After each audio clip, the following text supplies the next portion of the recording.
Welcome, everybody. Hey.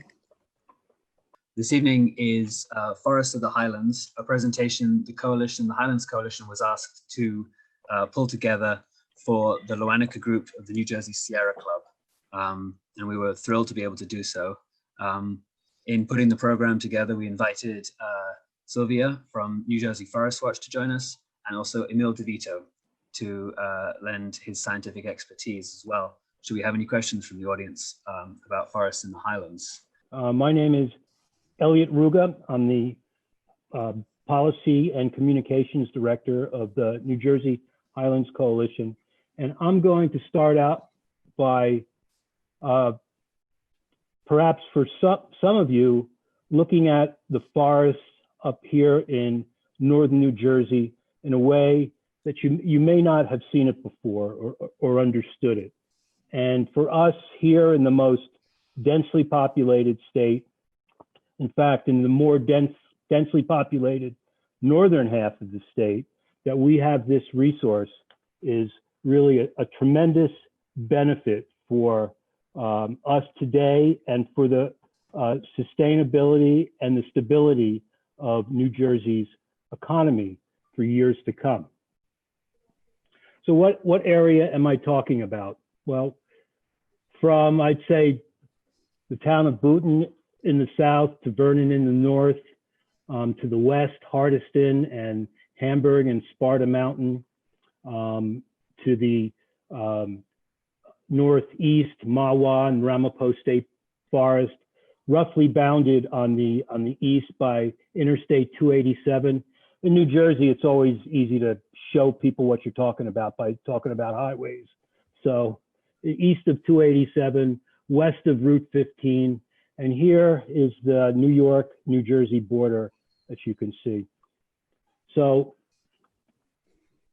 if I take away all the place names and all the political divisions and all the road names, what do we see here? Let me zoom out a little bit. And this is a satellite view of northern New Jersey. On the east, we have the Passaic River snaking through the urban areas as we head west out of New York City. And we can see this is characterized by very, very dense development. And then we come to this start of this green area, which is really the Ramapo Fault, which you can see quite plainly as you drive on Route 287 towards the New York State border on the west side of that road. And it extends all the way to Sparta Mountain. And what do we have here? This green is a nearly intact, fairly relatively mature forest that we don't seem to look at as a single forest. We know it for its component pieces, like the water resource forests of the Wanacue, of the North Jersey District Water Supply and the Newark Water Supply, or Northern Green State Park, or Malin-Dickerson Reservation. We rarely see it as one ecologically whole resource. And here it is. This is an approximation to make some hard straight lines and corners. It really extends a little further south, and perhaps we should cut out this area around Bloomingdale, which is fairly densely populated. But if you measure it, it's 16 miles by 16 miles, approximately 255 square miles of fairly healthy forest in, as I said, the most densely populated state and in the more northern, more densely populated part of the state. Now, this is a map that the New Jersey state geologist at the time, Cornelius Vermeule, mapped in 1899, published this map in 1900. And this is a map of what was forested at the time. Now, this is, some of it is new because, or a large part of it is new, because the Highlands area was known for its mining and iron processing.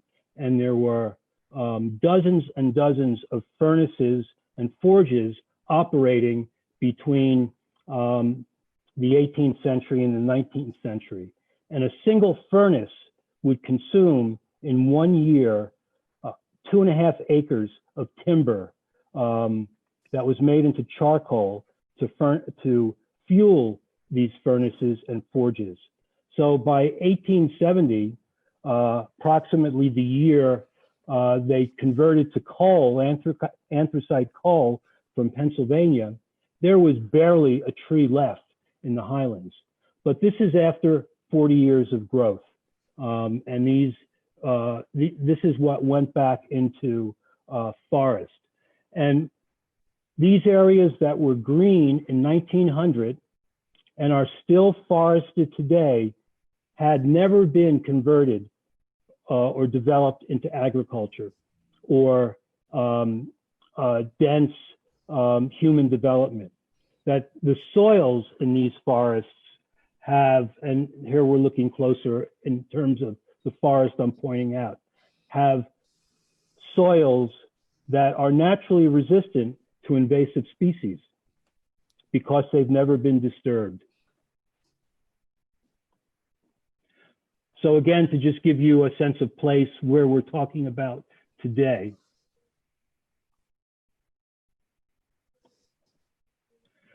So in 2004, the Highlands Act was passed, and they divided the Highlands into two distinct areas: the preservation area, which was where development was virtually halted, and the boundary of the preservation area, as you see here, was largely forest, where there was contiguous forest. So this line that surrounds the preservation area really defines one forest, one whole forest that we have, and we're continuing to protect. And that's the preservation area. But let me go back. But here in the northern part of the Highlands is where this forest is the deepest.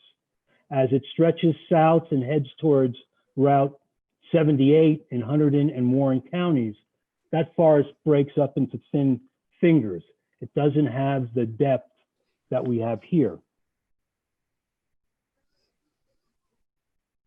So this forest has, as we know, has tremendous benefits for us in New Jersey. It acts as a free water filtration system.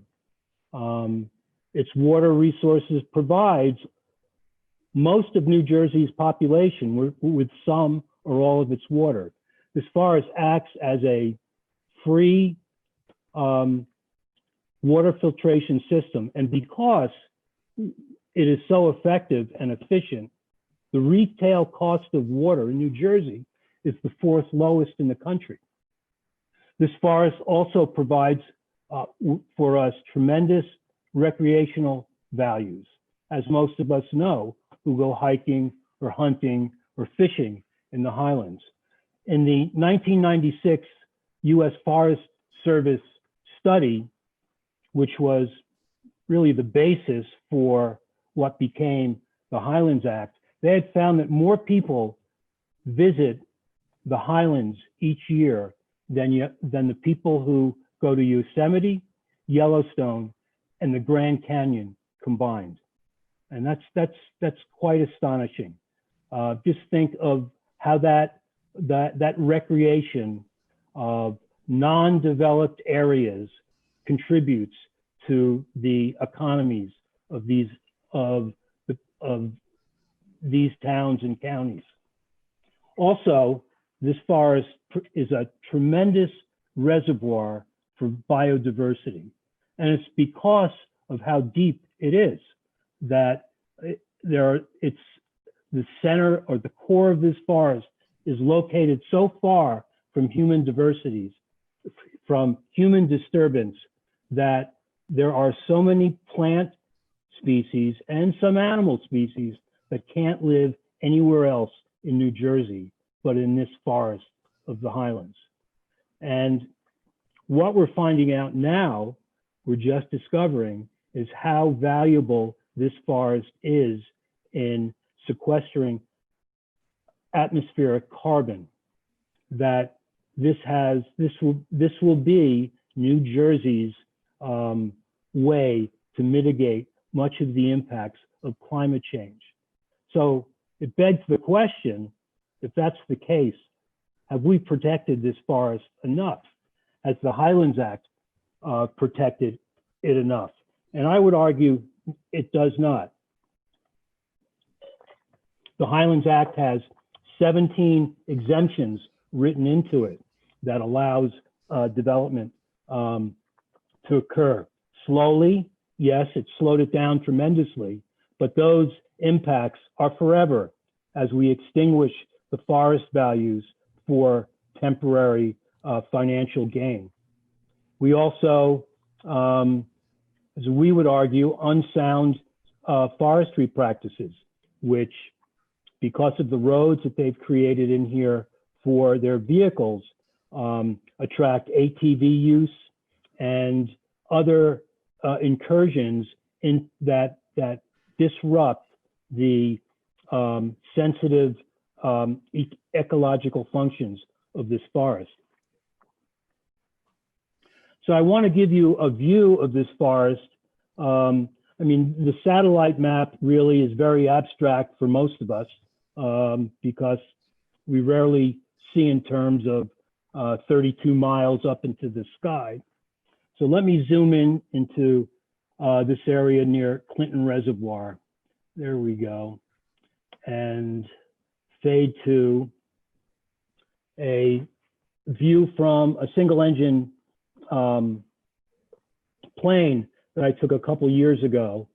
And this provided me with a perspective of this forest I've never seen before, because even from a trail or from a roadway or even on top of one of these hills on a lookout, your view is relatively limited.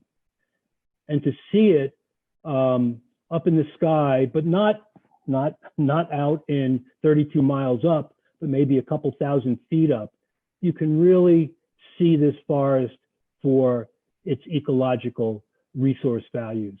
You wouldn't, I have shown this video and asked what state this was taken, and nobody says New Jersey.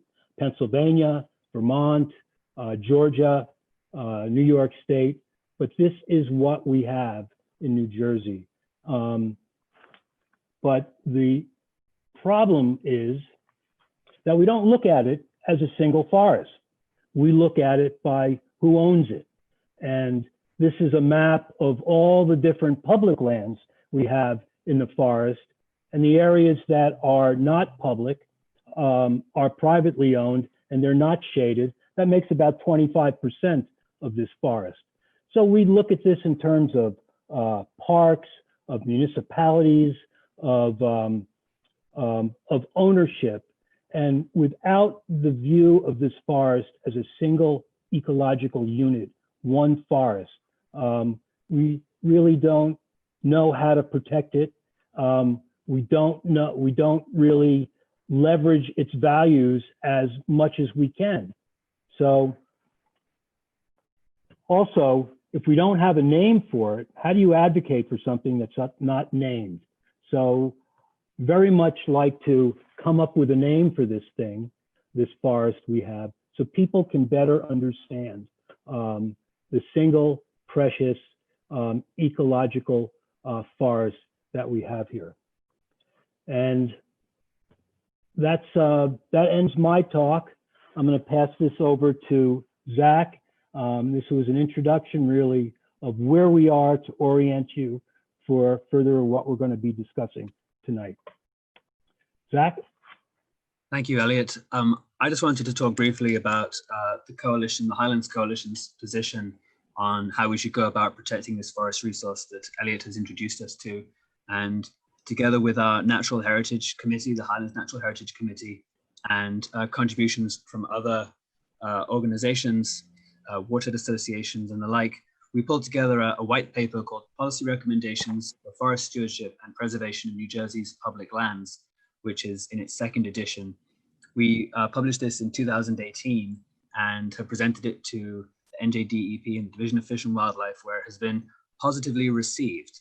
And I would encourage everybody who is interested in this subject to take a look, because it really is quite a useful guiding document for understanding where the coalition and our partners are coming from on this issue. Next slide, please, Elliott.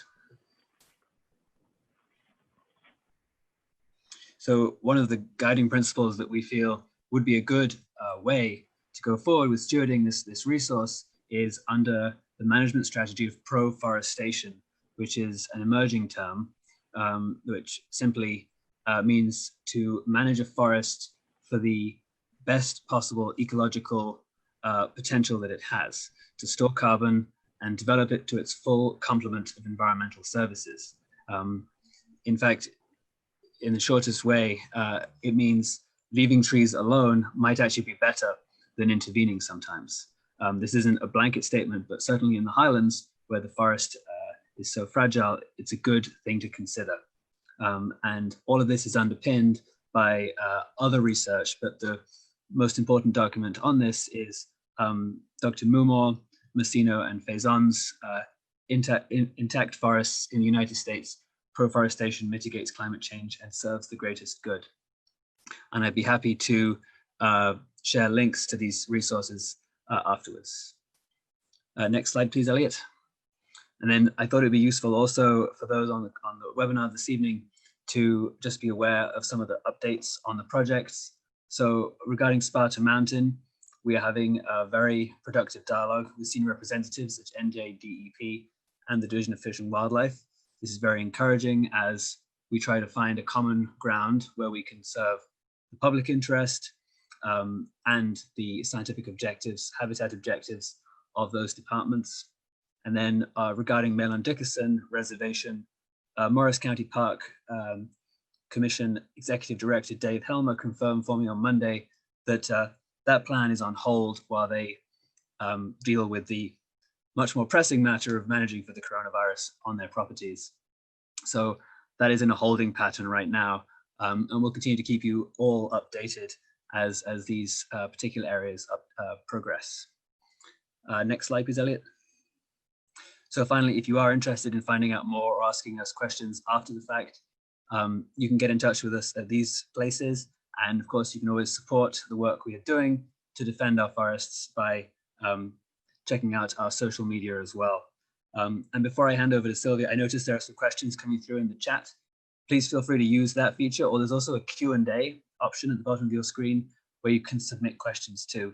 And on Facebook, we'll be monitoring that comment section as well. So please don't hesitate to ask questions there, and we'll get to those at the end. So right now I'll hand over to Silvia at the New Jersey Forest Watch. Silvia, over to you. Okay, let me, okay, can you see the screen?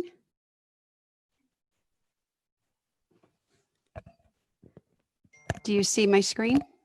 We do, Silvia. Okay, wonderful. Well, thank you, everyone.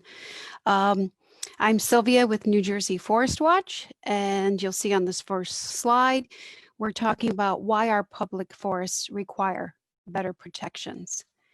And what you'll find is that in many of the forest stewardship plans that are being implemented on our public lands, that although they may seem okay on paper, our experience in especially the last couple of years, we have lots of documented concerns, which we're going to review. And the first one that I want to discuss is, hold on. If I can, okay, there we go, is that there is this misinterpretation of forest data. And this is being communicated not only through the DEP, but on many publications that our group has seen and others, that New Jersey's forests are all middle-aged. And our group, along with the Natural Heritage Committee, PhD forest ecologist, have been able to actually do tree ring data analysis, where you literally, take pictures and count the rings. And what you'll see here on the left is that this tree to the left was aged to be about 160 years of age. This middle one here was about 130, and this really big, large tree over 150 years to the right. So many of our forests on public lands are very varied, and this led to an analysis where we looked at the tree ring analysis, and you'll see, and I'm just going to use my pointer, in the trees that were counted, you see a mean average. This was taken on stand 18 on Sparta Mountain, and you see that the mean average was 128 years. Also notice many of the trees were red oak, which, if you don't know, is New Jersey's state tree. And so you see much older trees represented out in the field. And on stand 8, we see a similar occurrence where the trees here, the mean average is about 105. And so our observations, once again, is that the tree ages are not representative of what this typical conversation that is being made, that you know, we're stuck in this middle age, and so we're seeing older trees. The other major concern that happens with forest stewardship plans and in their implementation is that we're seeing major soil disturbance. If many of you remember, we have had very wet temperatures, and severe rutting has happened with major soil disturbance and compaction. You see the equipment here to the left. This is stand 8, and you see how it's actually quite large and leaving this impact. And then this is another area on stand 8 where you see major soil disturbance. And over here, this just gives you an idea of one of the pieces of heavy equipment that's being used. And this machinery that is being used is not only widening the road, as I mentioned, but it's also creating these large ruts. And we're going to go into a little bit more detail, but I just, again, pictures don't really always do justice, but this was an interesting shot here in the middle where you see this large, 18-wheeler collecting the logs there in the middle. And then over here to the right, you see, oops, sorry, let me go back. You see again some of that rutting that's being caused by the heavy equipment. And, oops, sorry, let me go the other way. Okay, now what happens in these ruts, and we saw this on last year, 2019, but this year in 2020, we've seen more rutting and soil disturbance. To the left, you see how the water has collected in these ruts. And if we take our measurement stick here, you see this is about at the 2 feet mark. So you've got almost 2.5 feet of soil disturbance. And over to the right, all this pooling of water. And that's really an important aspect, because you're going to see in the next slide after this one, let me go back. Let me just show you this. These areas of pooling of water, there's a vernal pool that's over here, and we're going to get into that, but just keep this as a visual. And the other major thing that we have seen is that there's a lack of oversight. And I'll explain this a little bit, because when you see on the left, keep trees were cut on the stand 18, which was the practice plan of 2019 on Sparta Mountain. And what we mean by that is that the keep trees are, by their name, the trees that were supposed to have been remained kept and not cut down by the logger. Now you'll see that this tree was cut down, and here's some other trees. In fact, there were approximately 5 to 6 trees that were cut down. And when pushed, when we asked the DEP, they could not enforce the contract for this violation. And our group and others feel like, this is unacceptable. These are public lands. New Jersey taxpayers pay for these lands, and contracts need to be honored. However, it didn't just happen in 2019, as these two pictures show on the left. In 2020, on stand 8, you'll see there's an arrow here. These trees were not keep trees, but instead were Highland Trail marked trees. So for those folks who love to hike, the Highlands Trail is probably one of the most famous trail heads that we have in this area. And you'll see this was the base of the above tree.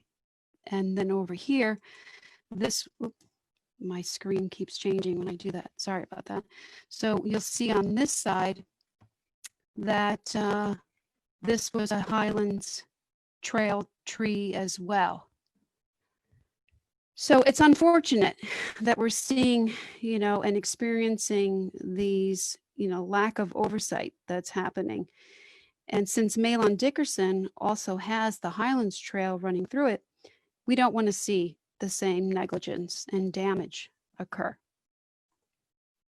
Now, I mentioned to you I was going to talk about why it's important that we have all this pooling of water. There are fragile ecosystems that are being negatively impacted. And many of these species in the amphibian world migrate only to their natal pool, or for those of you who don't know, the pools that they were born in. And because the ruts were so severe, and in some areas had almost as much as 8 inches of standing water, these important, species never even made it. They're supposed to be here, right, in the middle. And unfortunately, they came over here and laid their eggs. And if you look here in our measuring stick, you'll see it's about 8 inches of water. Now to the left, you've got spotted salamander and wood frog eggs.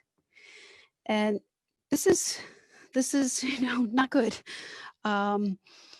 It's really a concern. And with that, oops, let me go back, sorry. Oops, boy, this is very sensitive. These eggs are not only sensitive to temperature and water chemistry, but even if they were to survive in a rut, they would probably get run over. I think someone might have mentioned previous that, what happens when logging equipment comes in, these roads get wider, it encourages ATV activity.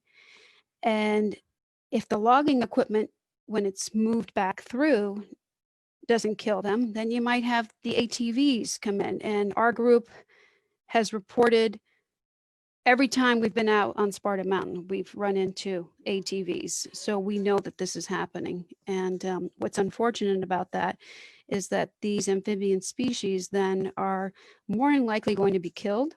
And we're not only that, we're killing the future generation of these amphibians. So this is significant. It is a huge concern, and we would like to not see that happen on Malon Dickerson or any public lands for that matter.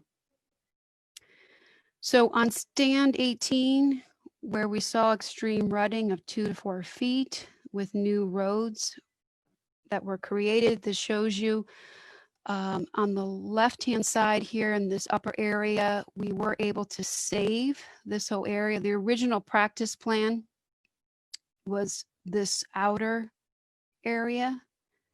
And because of work with many of the folks that are on this conference call today, the practice plan then was minimized to this black harvest boundary. And then the green areas were areas that were supposed to be excluded. But as I showed you previously, there were keep trees that were in these areas that were taken down inadvertently. And from an aerial perspective, you'll see, this is where that stand is. You have a right of way here, but the access point is all the way, it's actually off this map, and so this is where, the logging stage aspect was supposed to be, but it's a long way to get to these areas. And with that, you do create a lot of rutting and a lot of road expansion. Over here to the right, I apologize, it's a little blurry, but what happened here, the entrance point. So if you imagine this area here, it was very wet last year in March, like it was this past year. And the logger was unable to get in and had to continuously try other ways of getting in. And so actually, I think our group counted at least 2 other roads that were created. And so that's an egregious negligence. No matting was put down. And so our group has documented much of this soil disturbance, and this area will need to be monitored for invasive species. Speaking of species, this is a beautiful slide of a endangered red-shouldered hawk. What about species like the red-shouldered hawk that have been documented? Our group, along with the Highlands Coalition and the Natural Heritage Committee, have documented over 130 rare, threatened, endangered, and special concern species on Sparta Mountain, including the red-shouldered hawk, but also including barred owl. And these are interior forest species. Now, we also have incredible rare plant communities. And you'll see, some of them are S2, so they're significant. And we want protections for these species, and they're not being protected enough. So our group, along with the Highlands Coalition, the Pinelands Preservation Alliance, put together this incredible billboard that is in Trenton to raise the awareness. And we wanted to ask, why is New Jersey cutting down its best defense against climate change? And you'll see this is a photo of the wildlife management area on Sparta Mountain and one of the cuts on stand 18. So these are our public forested lands. We pay for these lands. They belong to the people.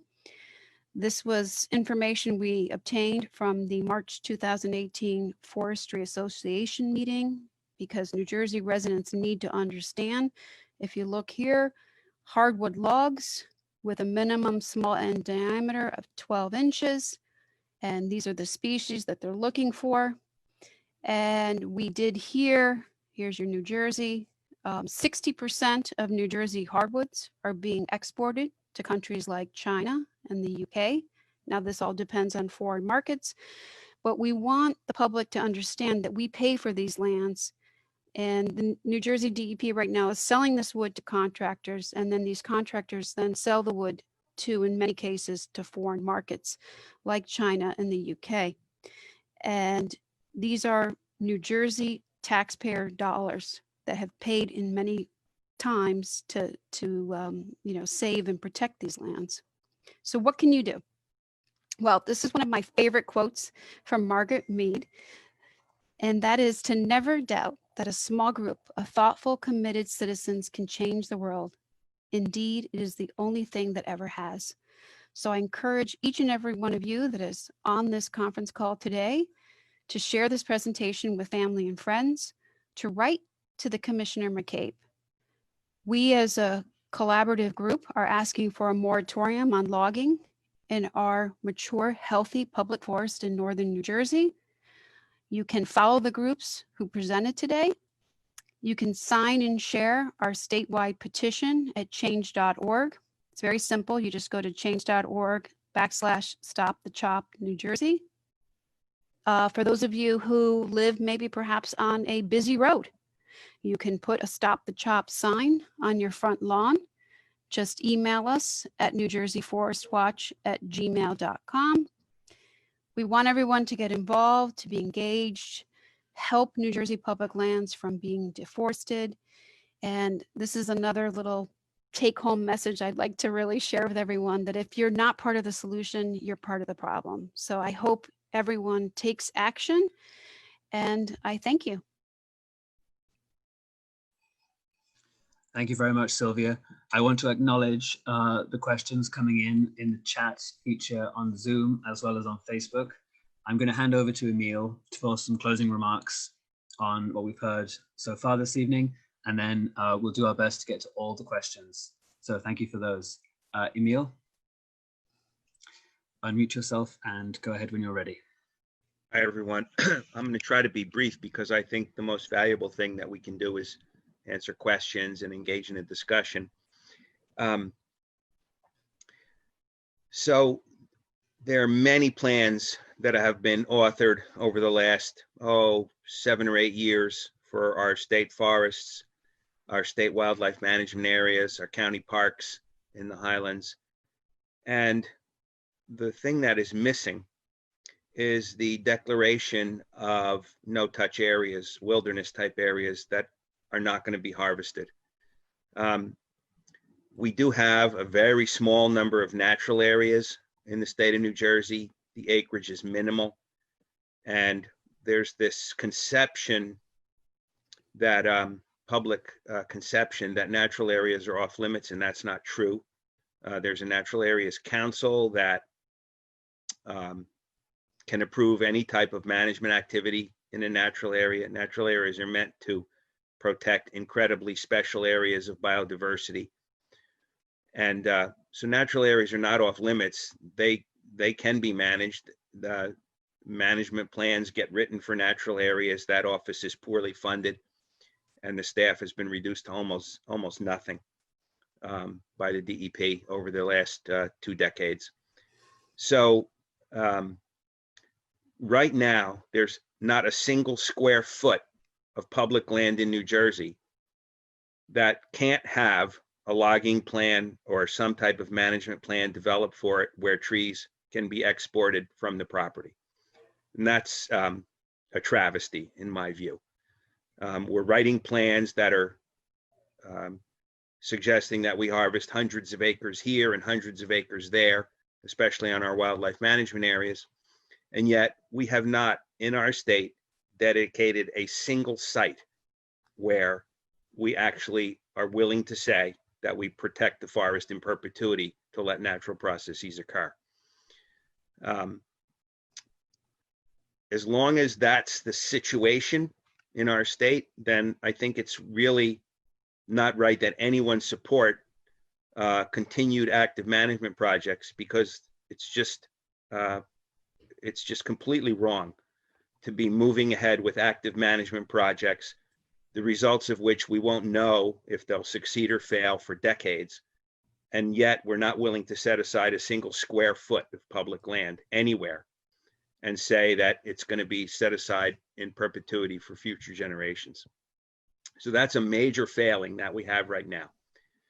The current research that's coming out on climate change, on carbon sequestration, all of the modern papers suggest that the best way to sequester carbon is to leave our forests alone. The old thinking that you could harvest forests, use the wood for buildings, and sequester it, and then wait for the new forest to grow to sequester more carbon, all of that is being shown to be incorrect. First of all, in order to fight climate change, we need to keep all the forest carbon that's stored on the ground and in the system. Because if we wait for new forests to grow, if we harvest the forest, very small amounts of wood ever get put into long-term storage. The slash rots, the roots rot. The only part of the forest that has even a chance of being put into long-term storage is the trunk of the tree that gets turned into a wood product. And in New Jersey, many of those wood products are being used at far-flung places around the globe, and the energy cost to send those wood products around the globe far surpasses the carbon storage that might go into a building that's built in Europe or China based on the wood product harvested in New Jersey. So that equation doesn't work. If we want to sequester carbon and defend our carbon, we need to leave our forests alone. Now, that's not to say that we can't do management projects anyplace. There are things like golden wing warblers and bog turtles and all sorts of incredibly rare species that need particular habitats. And at Sparta Mountain, The Highlands Coalition is working very closely with the Division of Fish and Wildlife on a compromise plan to preserve over 90% of Sparta Mountain in perpetuity, and to still have a few hundred acres dedicated to active management for the golden wing warbler. At Malin-Dickerson Reservation, though, we don't think that active management is necessary at all. Malin-Dickerson Reservation is very wild. It's very healthy. It has a natural heritage priority site, which could be declared a natural area. And we need to start declaring carbon sequestration reserves, natural areas, sites that are off limits because the very important recreational trails go through the area. And once we start declaring all the areas that are off limits, then the discussion can continue about how to choose sites appropriately without harming rare species to manage for other species needs. But so far, it's just not happening. And so that's a problem. I just want to mention one small item. Really, it's really a fine point, but the forestry plans can be very misleading. Silvia pointed out how there are many older trees in the canopy, and it's true. When you count every tree in the forest that's greater than, maybe 4 or 6 inches in diameter, you find a whole variety of ages, and you might get an average age of 70 years or something. But when you look at the trees that are dominating the ecosystem, the canopy trees that are essentially setting the microclimate in the forest by providing shade, those trees, those canopy trees that occupy, that catch most of the sunlight and occupy most of the canopy, are much older than the 60 to 99 years that are being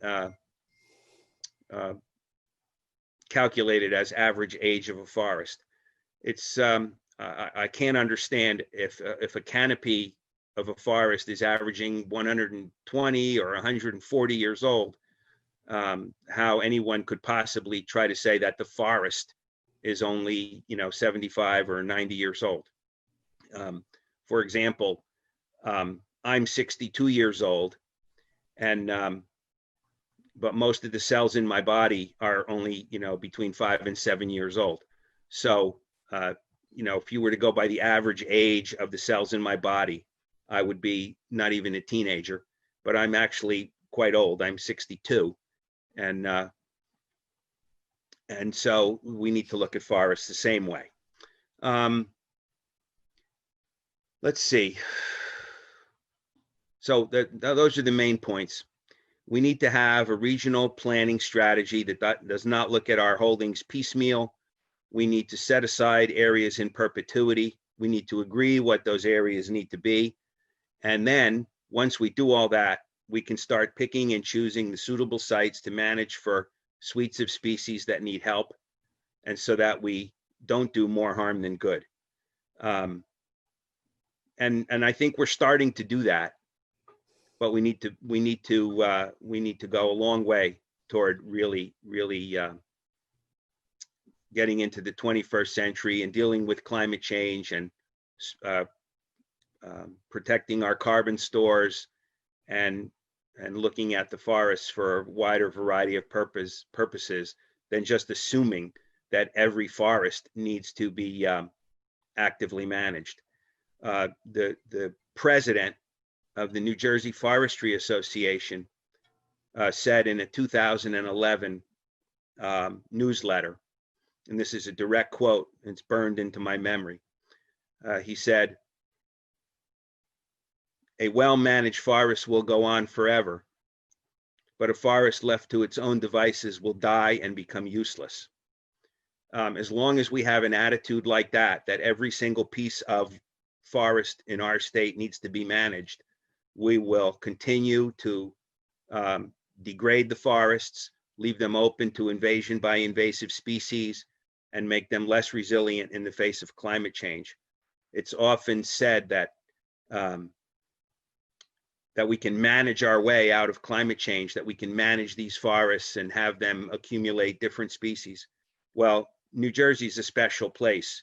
We have highways and post-agricultural soils and people moving species back and forth. And when you open up the canopy of a forest, especially with the deer problem that we have, the most likely thing that's going to happen is that the forest is going to get taken over the course of a few decades by alien weeds. And when you look at forestry projects that have been done 20 or 30 years ago, that's exactly what you see. Lots of research is showing that forests that are disturbed, even by natural causes, by insects or by hurricanes, because of our unique situation in New Jersey with too many deer, too many invasive species, too many off-road vehicles and other incursions into the forest, that these disturbances end up in resulting in nothing but negative impacts. So we need to get a handle on that. We need to protect our most pristine forests, our natural heritage priority sites, and we need to think very carefully about how we manage and which forests we manage. All right, thank you very much, Emile. Now we'll move on to the Q&A portion. Thank you all for the comments and questions coming in through the chat feature and on Facebook. I want to highlight one comment that was raised regarding the keep trees that were cut down on Sparta Mountain. And yes, it is correct that compensation and an exchange was done where other trees were left in the stand. But I think the point is well made that without a group of people going on site and actually going and looking, that would not have necessarily happened, and that should not be the case. Greater oversight of how these stewardship projects are carried out is definitely necessary. So I want to pivot then to the first question, which has come from Facebook. This one is for Silvia. Silvia, would you be able to elaborate on the current status of the ruts and egg masses? The question suggests that most of the egg masses were in fact removed and the ponded areas in the road drained and ruts fixed. Is that something that you observed? Is that accurate? Yes. You know, and the amphibian species only migrate at a certain time, and Emile probably could elaborate a little bit more on this. But, you know, we were able to pull out many egg masses out several days, and you know, we weren't able to go every day, so I'm sure there were, unfortunately, casualties. And as I mentioned, with the ATV activity that we've seen increasing, you know, with these stay-at-home orders, I think it encouraged, unfortunately, people to be out on their ATVs and dirt bikes, and so it was quite a concern. But yes, we alerted the DEP of this situation and action was taken, so we appreciate that. It is, however, unfortunate that, you know, there was this impact, you know, and you know, we don't know how great that impact is, but it's obviously, you know, not anything we can fix, but you know, it's irreparable, and so hopefully we saved at least some of those species. Thank you. I'm just looking for the next question. I see a, Zach, I see a really interesting comment from John Park about a study in the National Academy of Sciences about sequestration. So it shows that old growth forests sequester a little bit less carbon than forests growing less than 140 years. So I don't, that doesn't surprise me. I mean, a truly old growth ecosystem is in equilibrium. You know, an incredibly old ecosystem, 250, 300, 350 years old, is losing a lot of trees, a lot of old trees, and therefore lots of decomposition. So it doesn't surprise me that forests that are 140 years old or less store more carbon per year than an old growth forest. We don't have any old growth forests in New Jersey. All we have are forests that are 140 years old or less, because it's, you know, it was after the Elliott, what was that year, 1870 or something, that we switched to 1870 anthracite coal. average. So yes. that's, you know, pretty much all our forests are less than 150 years old. So that doesn't surprise me. But the thing that's missing from that equation is that if we take even if we take 100-year-old forest and we harvest it, most of that doesn't end up getting stored. Contrary to popular belief, most of those wood products, you know, end up being transported great distances, and so it's a losing game. And so, and then that newly converted area takes a long time to start sequestering significant amounts of carbon, and we need to fight climate change in the next 30 or 40 years, not over the next century and a half. If we're still waiting for forests to catch up in 100 years in order to help combat climate change, it's going to be too late. Thank you for that clarification. I'm going to move on to the next question. Perhaps we can answer, what are the political arguments we see local governments making in favor of logging our public lands, and how can we use local government and policy to refute them and protect our parks?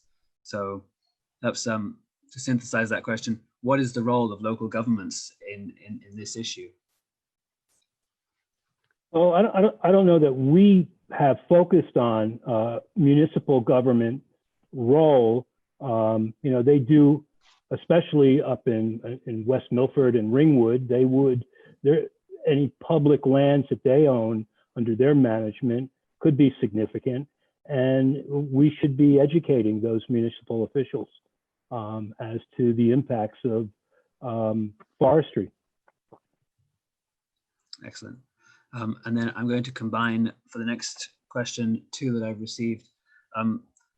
Generally, when these plans are implemented, how does DEP contract out the projects? Is it typically one company that comes in? And then what is typically the arrangement, so people understand, for what amount of product they're allowed to remove or biomass they're allowed to remove from a work stand? Well, I can probably answer some of that because our group has opened those documents. They are public documents. Each practice is bid out to various contractors, and the latest one on stand 8 is actually a New York State contractor who was awarded the bid. And so that's pretty interesting because you have somebody coming in from out of state, taking New Jersey resources and then selling those timber harvest. But it really does depend on the practice plan. Each practice plan is bid out via contract, and then depending on what the DEP then receives, it gets awarded. So did I answer the question? I don't know if you have anything else, anybody else to say? Emile, did you have anything to add on the subject of how the contractors and DEP make an arrangement to implement these plans? I don't know too much about that. I know that, this is difficult work. I don't think anybody's making a lot of money. Maybe somewhere down the road, there's some veneer mill in, some far-flung place that might make a profit. But in terms of the DEP is not making a lot of money. They're just trying to get work done, trying to find feasible ways to do it. Consulting foresters are, getting paid, reasonable amounts of money for their expertise. There was a comment somewhere about picking the right places, and experts in silviculture, need to be in that discussion. I totally agree. The problem is that for many years, experts in ecology and rare plant biology and all sorts of other types of aspects of natural resources have not been in that discussion. So, I mean, I totally agree that decisions need to be made in a way where, you know, everybody with different levels of expertise are involved in deciding where and how and what to manage. And I think the biggest problem is acknowledging that while we're thinking about managing, we also need to thinking about not managing. And forest plans need to be more than 10 years. Not too long ago, somebody said, but we're only managing 12% of the forest in a certain forest plan, but that was a 10-year plan. You know, if you manage 12% of the forest every 10 years, then by the time 60 or 70 years go by, if you keep doing that, the whole forest has been managed. I think what we need to do is decide everything that needs to be set aside. And in fact, folks who worked on wilderness areas, development of wilderness areas and protected areas in the U.S. National Forest System, that was one of the first things that was done, was deciding what areas need to be set aside before deciding what areas would be open for management. And that's a very different system. The National Forest System is the Department of Agriculture.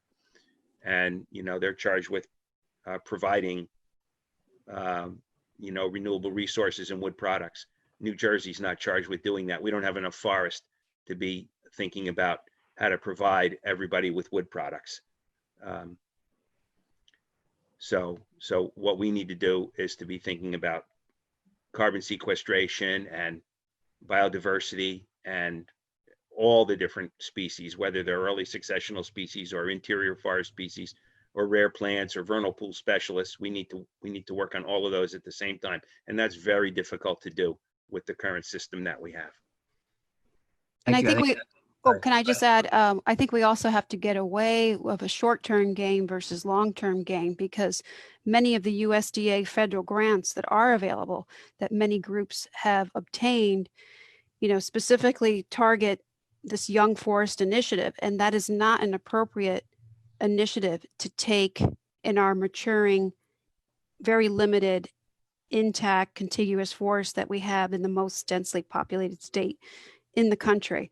So there are areas where management could perhaps happen, but taking your most valuable timber out of your healthiest forests is wrong. And I want to be very clear about that.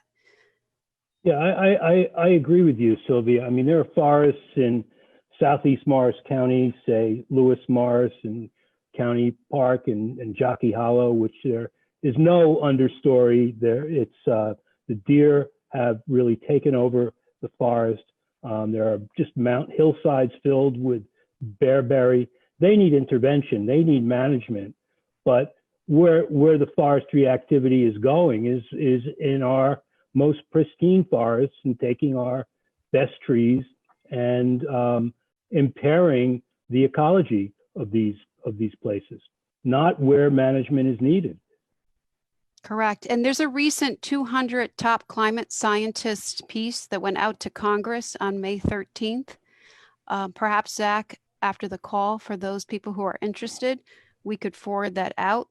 But it goes to members of Congress, and it specifically talks about how there's no scientific evidence to support the increased logging to store more carbon in wood products.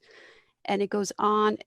It's a very incredible piece that was just signed on May 13th and has 200 PhD forest ecologists signing on. So I think that's an important piece that maybe we could share with the group. Absolutely. We've addressed some of the questions that have come in more recently already. Let me just ask another one so we can continue to guide the conversation the way people are interested in hearing it. So one person has asked if we are anti-New Jersey forest, and asked, or rather suggested that based on their research of the Forest Stewards program, the two are very conflicting. So to clarify, we are not absolutely not against forest management.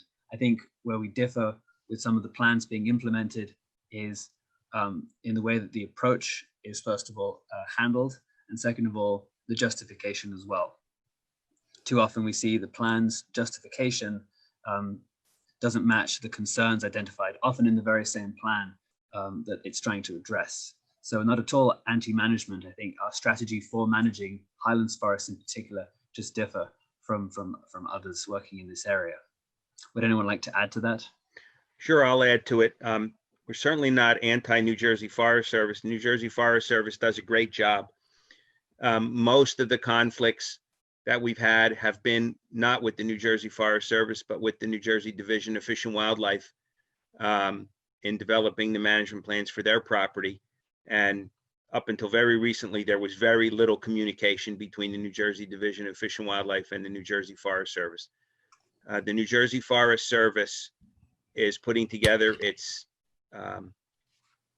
forest action plan for the next 10 years that the federal government requires. And from what I understand, there's supposed to be a tremendous amount of emphasis on carbon defense and carbon sequestration and many of the issues that we've talked about tonight. Now, I haven't seen a draft of it yet, but I'm very hopeful that it's going to be you know, a much more modernized approach to managing our public lands. And the Forestry Stewards program that the person refers to, you know, that's directed at private landowners. Many of them own very small patches of forest. Many of those patches of forest are overrun by deer and are on post-agricultural soils in areas that are interdigitated with farmland, and they're seriously impacted by all the things that we're worried about that could impact our interior highlands forests if forestry projects are engaged in too aggressively. So there's, you know, there's a whole potpourri of issues here, very different in scale, very different in complexity, and nobody's against the New Jersey Forest Service. They have some fantastic employees. The head of the Forest Service, John Sacco, is concerned about natural resources as anybody in state government, and I'm very hopeful that they're going to do a really good job with this 2020 Forest Action Plan. Excellent. And there's another great piece that Eric Keviat, for those of you who don't know who Eric Keviat is, he is a PhD forest ecologist from Hudsonia. And in 2016, he published a piece with reference to it's called Shrubland for Northeastern Biodiversity, a critique of the Young Forest Initiative. And in this piece, he says the Young Forest Initiative should not be used in areas. In fact, I'm just going to quote this. There are some forested areas not suitable for creating young forest, such as those that are on steep slopes, adjacent to environmentally sensitive areas, currently used by imperiled species, and 4 in some sensitive freshwater wetlands. And what's interesting is that, unfortunately, many of these forest stewardship plans that have been created for our public lands, like on Sparta Mountain and Weldon Brook, hit all 4 of those criteria. And so I think, to just add on to what Emile was saying, is that we need appropriate management, that each area needs to be appropriately managed and not this blanket approach. Thank you. That's very helpful. One interesting question that's just come in, I think we'll switch the subject a tiny bit, and that is to do with thoughts on utility and rights of way in how we manage for species in these areas. Is anyone able to handle that question? I'm sorry, Zach, The question was to do with didn't catch what you said.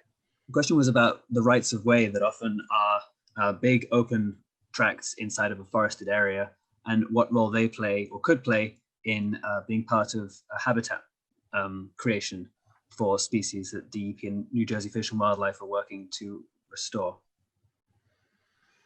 So the rights of way used to be much better habitat before the September 11, 2001 tragedy. And then from what I understand, not long after that, the rights of way became to be managed with a much more aggressive set of practices, including herbicides and much more frequent cutting, in order to make sure that power lines could be, much more easily monitored and protected from any types of vandalism.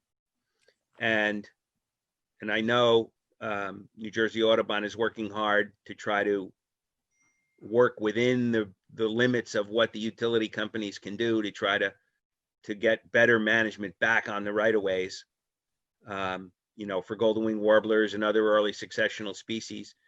But it's a difficult task because of the constraints of the transmission industry in the wake of the problems that we have in the modern world. But hopefully they can find ways to make the rights of ways into better habitat like they used to be. I'm concerned. I can recall seeing at Wanacue Reservoir rights of ways just totally herbicided right above the reservoir. You can look across the reservoir and you see a right of way which is brown in the middle of the summertime, because instead of mowing and instead of selective removal of trees that would grow to any size, they just herbicide the entire right of way. And I think that's a tragedy, given that the Highlands is supposed to be a water supply reserve, and here we are just using a scorched earth policy on right of ways right above the reservoir. So that needs to stop. Perfect. So I think we probably have time only for a couple more questions. I want to ask this question that I think will really sum up some of the content of this evening's talk. And that the question is climate change mitigation the principal reason for forest preservation? And what are the other benefits of forest preservation versus active forest management? And I think that was what this presentation aimed to answer, is forestry and ecology. Are they in contradiction with each other, or can they ever work in harmony? Perhaps Emile or Elliott, you'd like to start with that one? I have some thoughts. Well, this debate that we're having, it's sort of behind the scenes and not direct between the people who are promoting the current forestry practices and our position on forest ecology. There has not been a public debate. There's been behind the scenes discussions, but I think we need a robust dialogue where we can really bring in the science and judge where the science is taking us and what we should do. We find that the forestry community is very defensive about what we're saying, and they're making a lot of false claims about who we are, that we're not, we don't know what we're talking about, we don't have the science. I think that's a sham. We do have the science. We need to face off with each other and come to an agreement of how we manage our public lands. And yes, it's not just carbon sequestration or climate resiliency. It's the water resource values. It's the recreational values, and it's the vast biodiversity of our healthy forests, which the resource values are just incredible, especially in a state like New Jersey. Thank you very much. I'm just checking for any last questions. Oh, so here's one last question from Facebook. Is there any effort that we are aware of to quantify the amount of canopy or trees that have been lost in New Jersey thus far? Is anyone tracking the cumulative effect of these forestry projects throughout the Highlands or New Jersey? I've asked that question because if you just look at the amount of invasive pest species that we've had, there was a recent publication that just came out that estimated nationwide 25% of U.S. forest cover is being negatively affected by, species like the spotted lanternfly, the woolly adelgid, the emerald ash borer, etc., and so forth. And I attended one of the meetings, it was probably about a year ago, and I asked that question because I think it would be a really good number or analysis to be made, because you've got not only, natural disturbances, you've got the logging that's happening on public and private lands, you've got other activities, wind blowdown and, superstorm like Sandy, for example, and Irene. So it would be good for us as a state to quantify some of this. And I think as we look at having a statewide plan, that should be part of it. And Emile, I'm sure you have more to add to that, but. I think we've said, pretty much everything that we wanted to try to talk about. I'd like to make one more comment about Malin-Dickerson Reservation. Morris County has one of the most fantastic park systems of anywhere in the country for a county park system. New Jersey's really lucky. We have many counties that have exceptional county park systems. Morris County, Monmouth County, and many others to a lesser extent, Essex County, Union County. Those are very urban, but they have amazing forest reserves. And, Malin-Dickerson Reservation in particular has incredible natural heritage sites with incredible concentrations of rare species. It has the Highlands Trail. It has chestnut oak ridge tops that are somewhat reminiscent of Pine Barrens communities. It's really not the place for aggressive forest management. We have Division of Fish and Wildlife lands, which are always going to be managed to some degree.